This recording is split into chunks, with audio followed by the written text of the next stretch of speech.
Sheriff's Office is searching Timber. for abducted 2-year-old male named Robert William Ramirez. Robert is a Hispanic boy about 3 feet 0 inches tall, weighs 28 pounds, with brown eyes and brown hair. Embroidered. Seen wearing a long sleeve red t-shirt and black sweatpants with green stripes, and was last seen in Westport.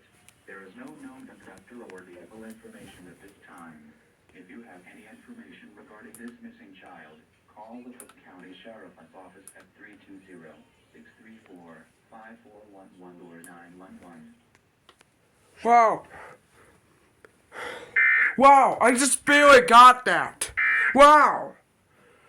I just barely got that alert. I just barely got it on TV. I just barely got it on TV. Wow. Wow. Wow.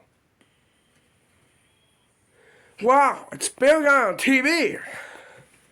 It's barely got the alert. Wow. Wow. That was an unexpected alert. Time to wait until if my local radio station delays it. Let's pause until then.